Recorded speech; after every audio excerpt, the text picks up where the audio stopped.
tension qui se crée d'un côté un gouvernement qui lui-même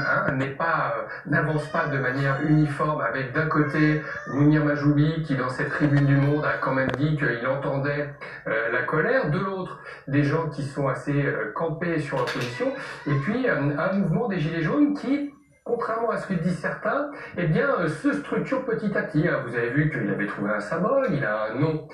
qui a fait des émules un peu partout dans le monde, et puis aujourd'hui, il a quasiment un leader. Rappelez-vous, quand Daniel Cohn-Bendit est pris en photo face à ce gendarme qui faisait 4 mètres de haut et qu'il avait l'impression de faire 75 cm, cette photo a symbolisé le leader.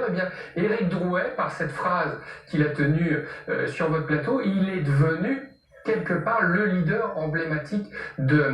ce mouvement, et donc la cinématique, pardon du terme un peu compliqué, c'est-à-dire la manière dont l'histoire se compte sur les plateaux de télé, dans les journaux, mais également dans la rue,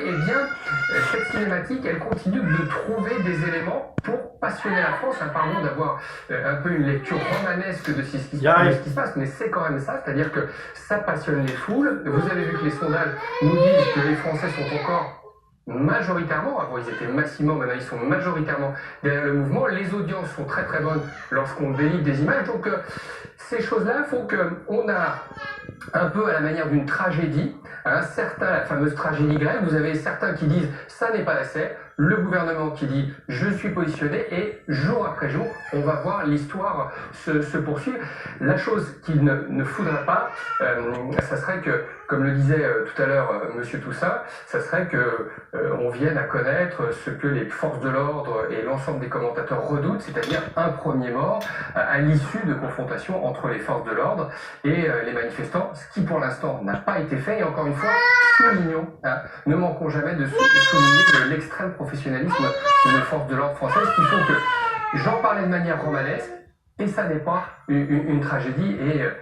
gageons que ça continue comme ça. Thomas Toussaint, on est il y a plus d'un mois et demi de contestation, 8e samedi de mobilisation.